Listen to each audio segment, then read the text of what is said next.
This is the Old Gorilla Jiu-Jitsu Podcast. Welcome to the jungle. All right, man. Finally, welcome to Old Gorilla Jiu-Jitsu Podcast, episode number 26. Got my good friend Casey Murphy here with me today.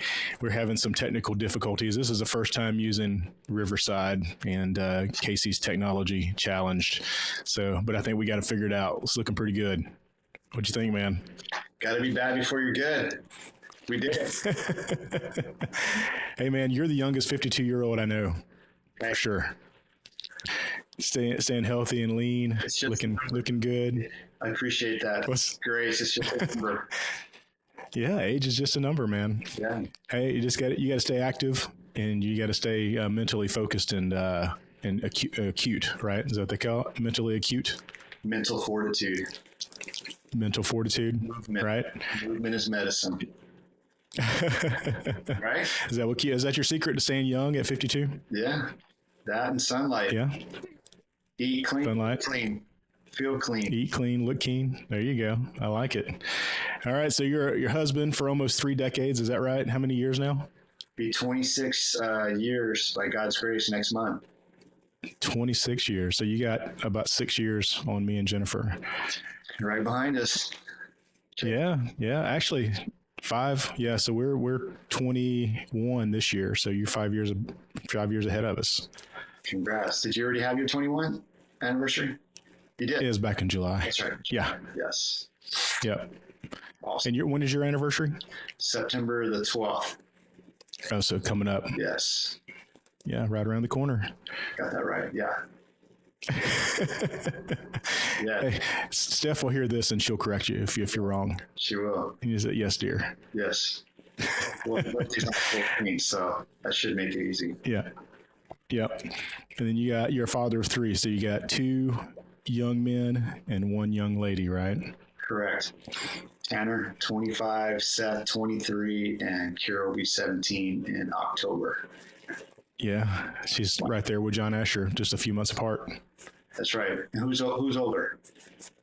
Kira's a little bit older. She's just 2.5 months older, I think. 3 months. So John Asher's in December? January. Okay. 26th. Yep. That's right. And then veteran medical sales rep, one of my employees. I got the honor of hiring one of my best friends to come work for me, so that's awesome. Heck yes. Heck yeah, man. And it's working together and it's having a great time, right? Hey, the band's back together again and we're having an adventure. It's fun. Yep, exactly. And it goes without saying, but a strong believer in Jesus Christ, apologetics nerd. And then if you look here on the screen, you can see Jesus Speed 7, founder of Jesus Speed 7 Apparel Company, right? Yet to be launched. Yes. Yet to be launched. To making it a reality, making it available out there, Lord willing, soon. Yeah, absolutely. So like I said, this is the first podcast that we've done on Riverside. And so, hopefully the quality will be okay. I think the sound sounds okay. We might have to boost some of the volume on your microphone. It sounds just a little bit low, but I think we'll work it out fine. But you're based in San Antonio, right? I am. And just, you got to disclose, this is the second time I've done anything like this. And of course it's with you, especially you are. And this is the first video. Hey, I'm raising your lid, right? My lid. That's right. Yeah, John C. Maxwell, I'm raising your lid. 21 irrefutable laws of leadership. Raise your lid. Yes. Hey, and we gotta correct the record though, is that we actually hired you about 13 years ago into medical sales. Yep. Your first medical sales job. Yeah, you got me in my first medical sales job. And so I got to return the favor and bring you on with the best job that anybody could ever have. We're just living it up and having a great time and saving people's lives one test at a time. That's right. Making America safe again. This is the zenith in my career. It's been a blast. So yeah. Yeah, it really has been a blast. Yeah, it's been a fun ride. And I think we still got multiple more years to keep doing this. So it'd be great. Yes. Well, let's switch gears real quick. Two things I want to talk about. The first thing I want to talk about is the T-shirt that you're wearing and I'm wearing. So we're both sporting the Jesus Speed 7 apparel. I want to talk about, what it is, what it means. I've got several of my friends here in town that are wearing it. Jennifer said she saw someone wearing it last night at church. And which was a gift that I gave to one of my friends because he saw me wearing it. He's like, "Hey, what does that mean? Where'd you get that shirt?" So I gave him the story that you've told me multiple times over. And so people are catching on. Everywhere I wear this, I get compliments. John Escher gets compliments at school when he wears his Jesus Speed 7 stuff. I've got stickers on my water bottle. Parker's got it on his. He wears the T-shirts. So a whole family is like in on Jesus Speed 7. And so what is it? Where'd it come from? Where'd this come from? I mean, it's got a little confusing to some people, but once you explain it, they get it. Yeah, no, that's awesome. I love to hear those stories. It puts a smile on my face to get that get that story out there, and just it's a great conversation starter. But as you know, I encountered Christ, gosh, going on 27 plus years ago, and became a follower of Jesus. And right away, I remember always hearing the saying Godspeed, and I'm like, wait, Jesus is God. So been wanting to put something together like this for over 2.5 decades, and 7 is God's number in Hebrew, and it's also the biblical number of wholeness, completion, and perfection. So Jesus Speed is to follow Jesus, and 7 is his number. Great conversation. There you go. Conversation starter out there. Yeah, absolutely. I mean, I totally agree because people see, we live in Texas, so, it's a little bit more acceptable to have Jesus written on your T-shirt. But even whenever I've worn it out in other places like Colorado, I've even got comments on it. But, just having something that will get people's attention and ask a question gives you an opportunity to tell a story and share a little bit of the gospel, or maybe plant a seed at the same time.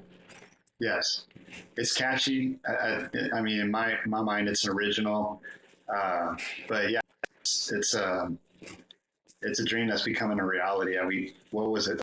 Almost, it'll be 2 years in December that we actually put it on a shirt. Or started with a sticker. You're the one that turned me on to sticker. Yeah. Then it went to apparel. So yeah. Following your lead, holding me accountable, and then we may be putting together some kind of ordering distribution. Just to make it available out there for people that are asking about it. So sure. Yeah. Yeah. Well, I mean, we're talking about it, a passing project, right? Yeah. And we challenged each other. I remember. Yeah, we did. And so we challenged each other. It was a couple summers ago. Yeah. And you told me I needed to do something with this old gorilla jiu-jitsu thing that my son had started calling me, saying I look like an old gorilla. And I was like, you know what? I kind of like that. Old gorilla jiu-jitsu. And so I told you about it. And you're like, I've been wanting to do this Jesus Speed thing for a while. And I was like, all right, you got to the end of October to get some T-shirts made or do something with it. And that's what started both of us. You're right. It was October, so yeah, almost 2 years ago. Time flies, but yeah, passion project, labor of love to family crest and a coat of arms, right, for both of us. It's been awesome. Had a lot of fun. Yeah, it's been really awesome. I've gone all the way from T-shirts and stickers to podcasting and dragging you along these podcasts with me and making you uncomfortable. Hey, I'm your, guinea pig lab rat, so guinea rat, lab pig, whatever you want to call it. Yeah, yeah, lab pig. Yep. Well, I've got some other remote interviews coming up. Yeah, I've got some other remote interviews coming up in a couple weeks, so I wanted to use Riverside and see if we could make it work. But looks like it's working pretty good, except for you're a little bit pixelated. But it is what it is. Hey, you too. I think it records like a little pixelated and then, or it shows it on the screen pixelated, but it records in a clearer version. So we'll see once we get it all done and see how it turns out. But yeah, from what I understand, just to save bandwidth while you're recording, I think it does that. So we'll see. But anyway, yeah. So Jesus speed. So Godspeed is kind of a nautical term. Did you know that? Godspeed is a nautical term. You're talking about like Did I lose you? Like go okay. God, safe journey. Yeah. So yeah, Godspeed is yep, nautical is used in like Navy and sailing and things like that. So it's basically safe travels. Fair winds and yeah, exactly. And so with Jesus speed, it's the same thing, right? Safe travels through this treacherous earth that we're still living here on temporarily. And if you know Him, you have an eternal place in heaven, right? I like it. Number 7, completion. Yes, and that shirt looks good on you right now. It's a little wrinkled. I said you couldn't see it too much on camera, but I can see it a little bit more now. But yours looks pretty pristine and clean. So if somebody wanted to get your, like today, like they hear your podcast today and they wanted to get some Jesus Speed 7 apparel to be able to use as a tool to draw people's attention and have an introduction to Jesus as a witnessing tool, where would they get that stuff? You can text me at 210-382-1236. Or should I do an email? Is that better? cmedrep. Yeah, you can do it. You can do either one. Yeah. cmedrep@gmail.com. Yeah. And perfect. Lord, we'll have a link soon. That would be jesus7speed.com. But not just yet. Okay. So, but yeah, we got any color that you want. Coming soon. Yes. I like that military green you're wearing there. Going into hunting season. It's my favorite color, man. I can tell. Well, most of the things I have are military green. So I've got my old gorilla stuff. I like military green. Of course, I'm a hunter, so military green is always my color. I like that color a lot too. Cool, man. All right. Well, the next thing I'll talk to you about, and it's always a topic of conversation whenever you and I are together, whether we're at the deer lease or we're down co-traveling together for work. We're always talking about parenthood, right? We're talking about raising our kids, raising our families, being there, being that leader that needs to be there for not only our wives, but also our children, and raising up these young kids to go out and be productive in the world and be representatives and ambassadors, not only for us, but also for Christ. So, over the years, you're a few years older than me, right? You're 6 years older than me. You're 52. So you've got a little bit more wisdom than I have. You have kids that are grown and left the house. 2 boys. And so I've leaned on you a lot over the years to learn from you what you've done and what you've taught your boys and your daughter. And a lot of the things I do in my parenting comes from you, because I think we have a lot of the same philosophies on raising kids and everything. So I wanted to lean on you, man, and see what good things you have to give as far as like advice, resources and things like that. So where do you get your parenting philosophy from? Where does that stem from? Well, just like you, when you first had kids, you don't have any experience. I just asked a lot of questions. I was ignorant on the subject other than being a kid myself one time. But, you can lean on your, your childhood experience with your parents as your role model. But fortunately, I was already a Christian by the time I had kids. I leaned on the Word of God and the blueprint for life. But a lot of great books. One of the big resources early on for me I heard on the radio was All Pro Dad. You can go to allprodad.com. Family Life Today. Read a lot of books focus on the family with Dr. James Dobson, but there's so many good resources out there. But as you share, just leaning on other dads that have gone before me, that I got a little bit of a head start, and you can kind of compress time, and the old saying that even a fool can learn from his mistakes, but a wise person learns from others. So yeah. but it's not gonna be. Yeah, I think one of the things that I've seen a lot is that most guys don't want to talk to other guys about what they're going through. Whether it be parenting or spousal issues like in marriage. And I think it's really important. I sent you a thing a while back. I sent this to a few guys actually that are about being a 3 a.m. friend, right? That Kyle Thompson put out a few months ago. Yeah. And I mean, you're definitely in that camp as a 3 a.m. friend, but I can lean on you not only in the things of what's going on in my home life, with maybe my marriage or with my spiritual life or with my kids and things like that. But I also can lean on you for things even deeper than that. I feel like you're one of those guys, but I think a lot of guys don't have that. Right. And I think it's really important for guys to have that community. But most times guys have developed this, this philosophy of being a lone wolf. Right. And that's a healthy thing to do, is just to be I'll do this on my own. I don't need anybody's help. What do you think about that? Yeah, I concur. I agree. There's a lot of dads out there, a lot of men that they are living in isolation instead of, as we always talk about, shoulder to shoulder and doing life together, and have that vulnerability and confidence and transparency to ask questions and share their life with others. For whatever reason, I get it. You got to be intentional, but it's so important. Our kids are the most important investment in our life, and it's a long-term investment. It shows up 20 years down the road. You start seeing the fruitfulness of the seeds that you've planted and watered, and God grows it. But you got to be intentional. I think I shared on the first podcast I did with you, I love being a dad. It's like probably my highest passion. I love pouring into my kids, and just, that's the one thing we're going to, as followers of Christ, we're going to carry into eternity as our children. So what greater joy, what greater reward than to see, the fruit of a relationship with them. And it's never guaranteed. I just heard this recently. I thought it was great. I wrote it down.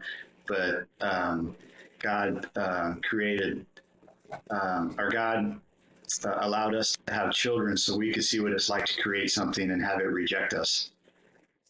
Oh, wow. He or she, I'm like, wow, that is high impact.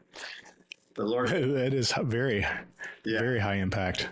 So when you see your children obey and walk in truth, and they're obviously going to make mistakes and have bumps in life and pitfalls, but in general, you see them, leaning in the right direction and looking upward and onward and being Christ-centered. It's extremely rewarding. Yeah. So you mentioned being intentional with your kids. So what are some of the things that you did to be intentional with your kids? Having two boys and a girl, I'm sure it looks different between each one of those kids, or maybe similar between the boys and not so similar between them and Kira. So what things did you do to employ, as a father, to be intentional with them? I always, took them to school, picked them up from school when, I wasn't, or when I was available. That time together in the car is precious. Sometimes that might be the only time you're going to get them to visit with you if they get distracted later. But as you know, with boys, and even Kira, she's been a few times, the whole hunting scene, getting them out in the woods, out of the concrete jungle and the noise of the city, and spending that quality time out there in God's creation. That's what I remember as a kid with my dad, and it went a long way. Yeah. So being intentional, with reading the Bible, devotion together as a, whether it was as a family or just one-on-one, just forming that habit, and that's a normal thing around our house, praying together as a family or one-on-one, with whether it's for a concern or just, for direction, what have you. It's just that kind of stuff is just, I think, has been a huge blessing. Yeah, absolutely. I mean, as Christians, as Christian fathers, I think it's really important to, like you said, be intentional And I do a lot of the same things that you do. I try to, well, until John Asher started driving, right? Yeah. I took him to school every single day, you know, and I was thinking about that earlier this week. You know, this is really it's the first week of school that started, you know, late last week.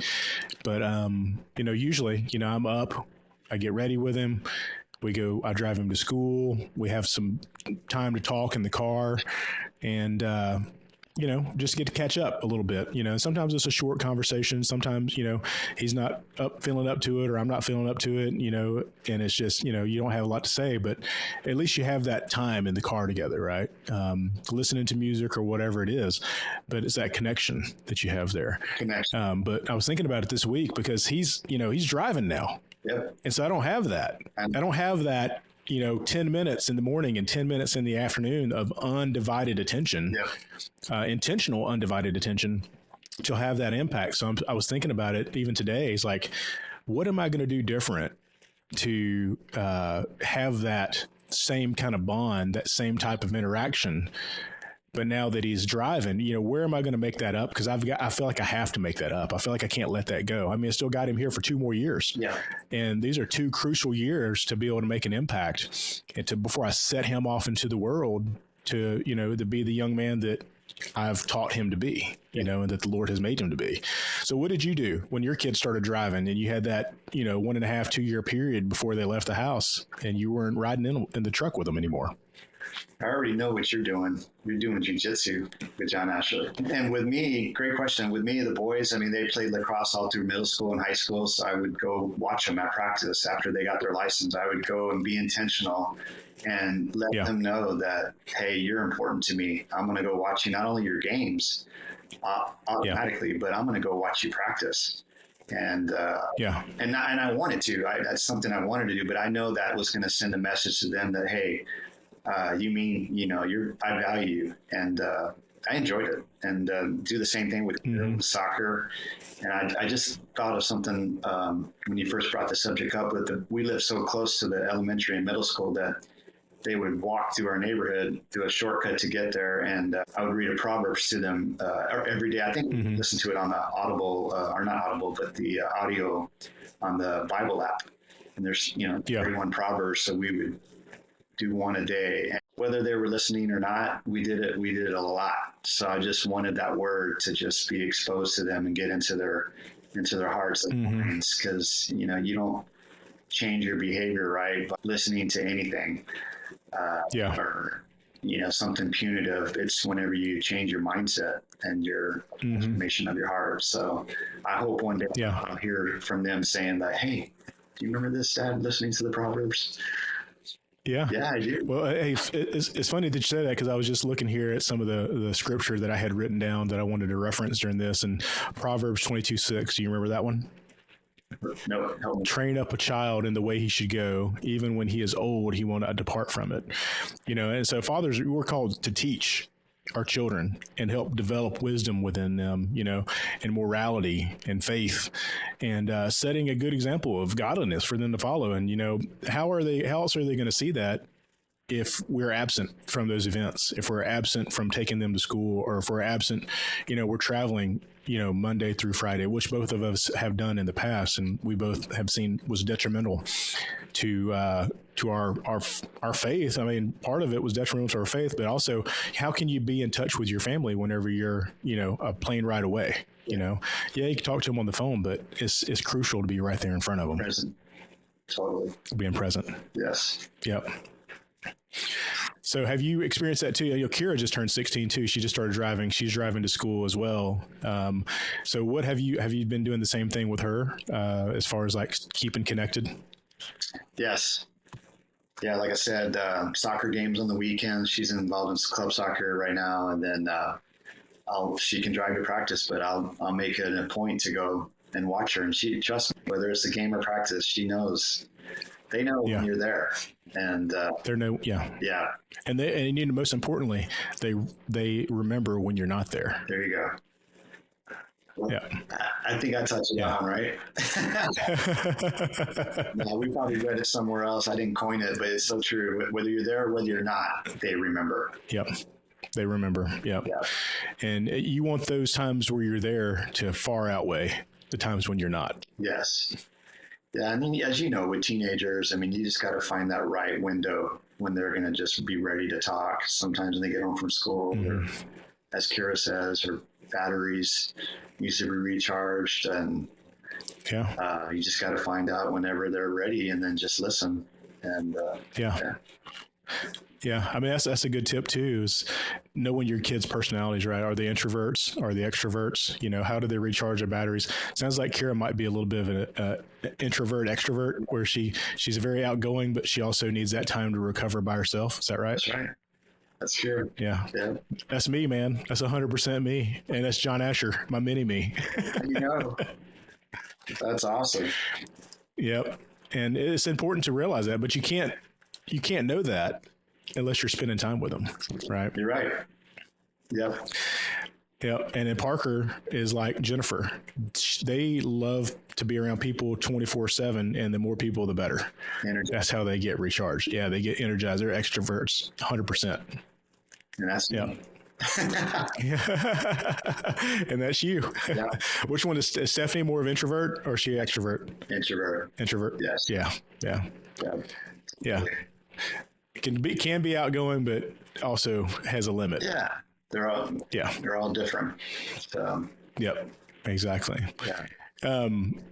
Like you mentioned, something that I do, to kind of keep that connection is jujitsu. And that is something that I do to keep a connection with them, but it's a little different. Yeah, we have that activity, that hobby that we do together. And, we do it a lot together. And so that does create a bond. But I would say it's not the same as like riding in the truck, right? Yeah. When you have that one-on-one, the only thing you can do is either listen to the radio or talk to each other. Yeah. It's a little different. When you're trying to choke each other and you're like, simulating murder against each other, I mean, it's a little hard, right? I mean, it's fun. And we do have that connection. It's a deeper connection than what you would expect. But yeah, I mean, you still have to be intentional, just doing a sport. Like if we were tossing a football and we're 50, 60 or 40, 50 yards apart throwing the football. I don't know if anybody could throw a football that far, but anyway, it's hard to talk, right? When you're that far apart. And that's kind of like jiu-jitsu. I mean, the only thing you're thinking about is like, how am I not going to get killed or how am I going to kill this person, right? Kill or be killed. Kill or be killed. So you're not thinking like, oh, I really love my son right now. He's such a great kid. Yeah. Let me give him some words of advice while we're rolling. This is going to hurt me more than it hurts you. Exactly. It's more of a form of discipline, right? Yeah. And it wants to teach, right? It's not punitive. This is just a teach. Yeah. A lesson. Yeah, but I think, but in the same breath, you mentioned, we have to have things that we do together to bond us together, right? So as guys, it's probably different for girls to some degree. We stand shoulder to shoulder, and that's how we bond shoulder to shoulder, and it's shoulder to shoulder before face to face, before we start sharing emotions and things like that. So if you have sons and all you're doing is just looking each other in the eye trying to talk about your feelings and you're not doing anything together, you haven't figured out what your hobbies are that you have in common, it's probably going to be tougher to have that relationship. Yes. Versus, having a bond like going hunting or fishing together or throwing the baseball or the football or doing jujitsu or whatever it is, running, it could be lifting weights, any of that stuff. Having that other intersection is, I think, crucial in being able to raise up our kids in the way they should go, because they're going to see us in moments of our lives where we're not only having fun, but also maybe struggling, through, whatever situation you might be in. So it's just important for them to constantly be observing how we are in different situations and different environments. And they are observing. They are. Yeah. No, that's good stuff. And they're all different. So you got to really find out what their passions are. And even if it's not something you're interested in, take an interest. And you'll get to really know, how God's gifted your child with talent so they can, employ those talents for his glory and his kingdom. But, fortunately for our boys, and Kira too, I mean, they love to hunt and That's something we got to do and still do together. And the boys love to work out. Kira actually likes to go for bike rides with me. She likes going to a movie, but I don't know how much you're going to get out of a movie, right? Because you're watching the movie. I guess the ride over there and the ride home. But I think Kira likes pickleball, so that's great. Yeah. So you mentioned doing things that you don't like to still have that interaction. So what's an example? Because you and I've talked about this before. What's something that you don't particularly care for that your kids like to do that you do or try to do just to have that connection? I have a couple that I can think of, but I want to hear what you have first. Yeah, I want to hear yours too. Probably going to see like a chick flick with Kira. Yeah. So you sit there and like hold hands and cry. Did you do that? There's the new movie that's out right now. It Ends With Us. I think it's a tearjerker chick flick movie. Have you seen that yet? No. With Kira? No. You should take her. Okay. I heard it's really good. My wife and all her friends love it. So you may need to go see it. I think she just. Oh, did she? Yeah. Is it based off a book? Yeah, it's got Blake Lively in it. Yeah. I think she was on that. Yeah. Okay. Well, maybe you need to go see it with her. She'll probably want to see it again because everybody's talking about seeing it a second time. Yeah. Okay. I'm raising your lid once again. You are. I'm trying to think of another example outside that. What about the boys? Did they have anything that you particularly didn't care for that you tried to do just to kind of bond with them a little bit more? Probably like video games, even though I'd probably love it if I played, but I never did. I just watched them because I know if I got into it, I'm going to get sucked in. But I'd watch them and listen to them on, Xbox Live, talking to their cousins and their friends. Yeah. That was my thing, right? Because I'm not much of a gamer. I'm more like you. I'm an outdoorsy kind of guy. I want to work out and things like that. Yeah. But when John Asher was about 11, he went through this phase, and it happened to be during COVID, where all he wanted to do was play Fortnite, and so he just played Fortnite constantly. He was always on there talking to his friends, hanging out, doing all that. Was how they had their community because we were locked down. And so we let him do almost as much as he wanted to just to have that community because nobody was like going out. And so he would always want me to play with him. And I was like, man, I played like Super Mario Brothers when I was a kid. Yeah. But I said, okay. So I started playing with him a little bit. Then he got into wanting to stream. He wanted to be a gamer, a streamer, right? Yeah. And so I helped him set all that stuff up against my own better judgment. I didn't want to do all that stuff.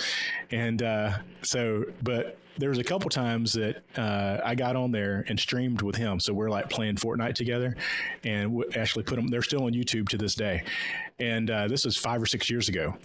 And the kids, John Asher and Parker both, to this day, watch those videos and just laugh their butts off at me trying to be a gamer and use all the gamer lingo and stuff. Yeah. And so, I mean, it was super uncomfortable for me to do that. It's not my forte to play video games. It makes me dizzy, number one, because how the first person shooter games are all rotating around and everything. And it just makes me kind of nauseated, to be honest.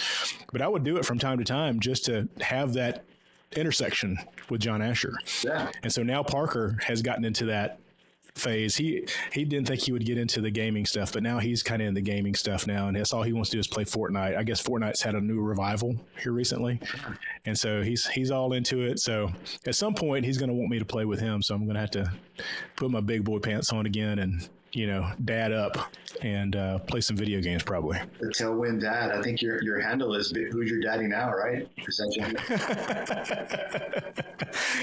It was something like that whenever I was playing with John Asher. I can't remember what it was, but I did come up with a crazy handle. Yeah, something Big Daddy or something like that, and it was just to be silly. And he loved it. Both of them loved it. Yeah. So I just thought of another one with Kira. She likes to go to this place called Clay Casa, where you go and you paint like pottery, and then they cook it or whatever, put it in an oven, and make it shine. And I did that. Yeah. I did that as a kid, but I'm not really into that. But she loves it with her friends. Mm-hmm. Pricey, but hey, it's special memories together. So, special. She'll remember that forever. She'll remember that time. She'll be with her kids thinking, "Oh, I remember when my dad went and made pottery with me." Yeah, butchered it. And butchered it. It was so funny. Yes. Yep.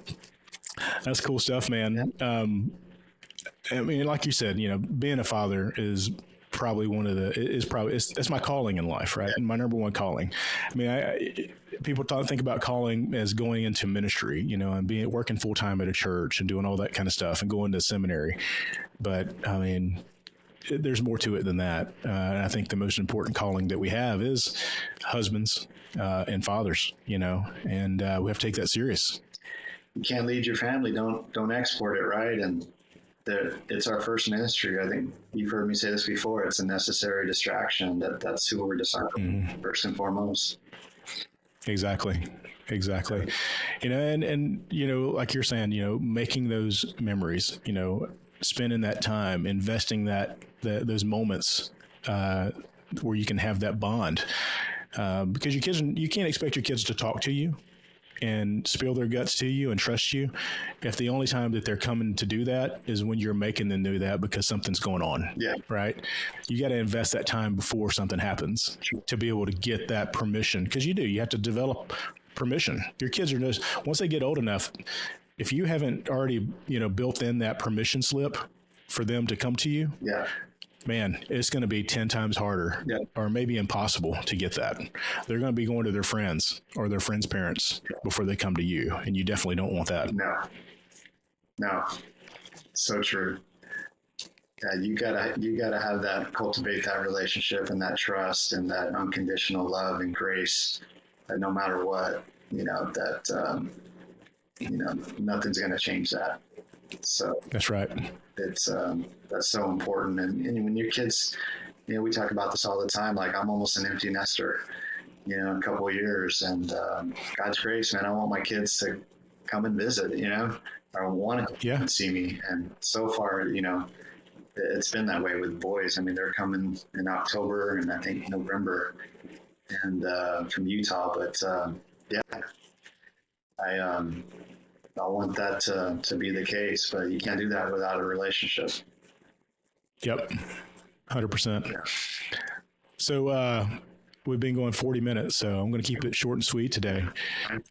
So if you have one thing to leave the audience with as far as parenting goes, what would be that one thing? Be intentional. There you go. If you don't put it in your calendar, it's not going to happen. It's kind of like, don't trust your future to your memory, right? You got to write stuff down, but that's the one you want to write down in your calendar is their schedule for games, practice, whatever's important to them, make it important to you. Yeah. I love it. And I agree with you 100%. You got to be intentional. You got to put the effort in, and you may have to do some things that you don't want to do, but it's for your kids and it's for their future and it's for your future. Yes, absolutely. For all, and collectively for our future. Hey, it doesn't show up for 20 years, and you'll start to see, Lord willing, the fruit and the positivity from the time you carved out. And just like anything else that you invest in, right? You got to pour into it if you want to see a good, favorable outcome. Yep, 100%. 100%. Well, I got one more question for you before we close out, and then we'll close out. So when are you going to get on the mat and do some jiu-jitsu, man? I knew you were going to ask me that. Why do you have to bring up old stuff? Hey, I think with the workouts I've been doing all summer, my friend Nico whipping me into shape with mobility and sustainability or longevity, I just might be able to take you up on that finally, John. Oh, yeah? What are we going to do, September 6th when I'm up there in DFW? You know what? Yeah, September 6th when you're up here. So that's is that a Friday? Yeah. It's a Friday. Okay. It's a deal. I got to keep the training. Yeah. Oh, absolutely. So I have the key to the academy, right? So we can have lunch before or after, whatever you pick. Yeah. And we'll go up there and I'll open up the academy and I'll let you see what jiu-jitsu is all about. Your first lesson's free, right? Yeah. Yeah. I'm not going to sign you to where you can put the hurt on me. No. So yeah, I'll show you some basics. Do you want a black belt there, or are you good with me as a purple belt? Is that, which one's higher? The black belt's higher. Okay, well I want the purple belt then. You want okay. So you don't want. Because they're gonna know better, like not to hurt you. Is that why? Is that what? No, I know better now. I mean, I could definitely simulate murder and not carry it out. I mean, I know how to do that. Yeah. I'm not going to hurt you. I'm not going to hurt you. I'm not going to break your knee. I'm not going to break your shoulder. I'm not going to choke you out. It's all the jujitsu. This is what I told the kids. So I teach kids jujitsu on Mondays. As they're homeschool kids. And so, did you know that the word jujitsu or the phrase jujitsu is a Japanese phrase? Did you know that? I didn't. Okay. Do you know what that might stand for or what that means? What the translation is? Tell me. I don't. It translates directly from Japanese to gentle art. Right? So jiu-jitsu is a gentle art, and you're my friend, and I will be gentle with you until you resist the gentleness, and then I'll be a little bit rougher. Or snap. Tap or snap, or tap or nap. There it is. I'll be tapping. Hey, I'm telling you, if you do it, I'm a big proponent. You know that, dude. I'm a big supporter, big fan of jiu-jitsu.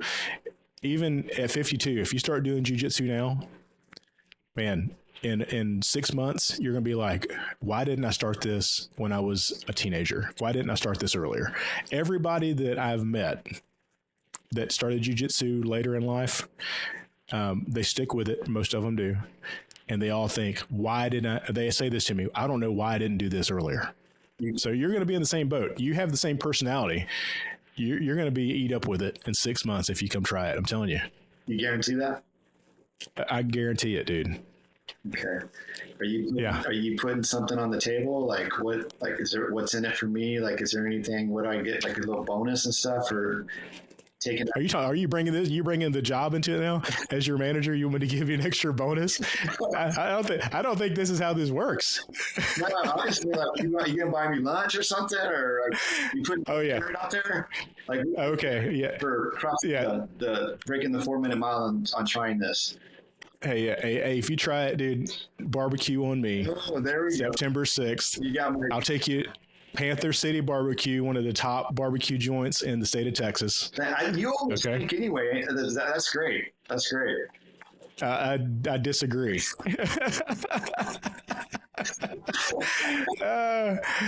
Anyway, man.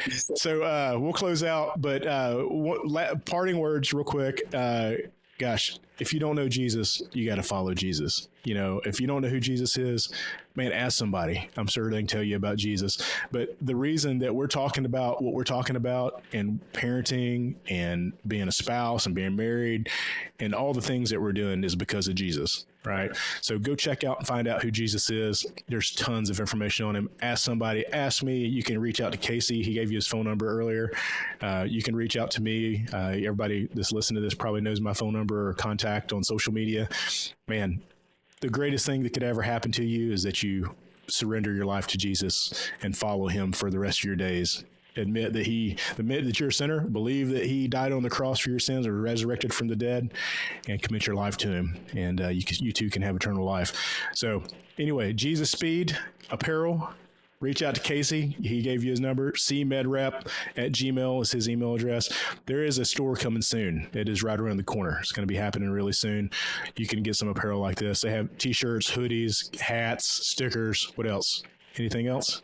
That's it right now for now. But yeah, wear his colors and told my children my kids their whole life. Everything you just shared right there. Most important in the whole world is knowing Jesus and making him known. That's right. Knowing Jesus and making him known. Absolutely. Same thing, man. Old Gorilla Jiu-Jitsu. You reach out to me if you need some Old Gorilla swag, t-shirts, hoodies, hats, stickers, all that stuff. I have a store coming too. Probably the same time Casey's store is coming out. So we'll have them side by side in the marketplace together 2 years after we started all this. So crazy, right? It is. Hey. Awesome. It's going to be fun. All time. Yeah, absolutely, buddy. Hey, man, thanks for doing this. I know that this made you super uncomfortable because you don't like people seeing you on camera. But, hey, you look good. Your T-shirt looks good. I mean, you got a killer smile, $1 million smile. Hey, I'm not a public figure and radio talk show voice like yourself. So thank you. Hey, man. I see it coming. I see it in your future. The Jesus Speed podcast coming at you. Stories of encouragement. You can be like the Max Lucado of podcast. There it is. Encouragement. There you go. Let's go. Let's go. All right, man. Thank you. Appreciate it. Hey, thank you, buddy. Love you, man. All right. Old Gorilla out. Jesus Speed.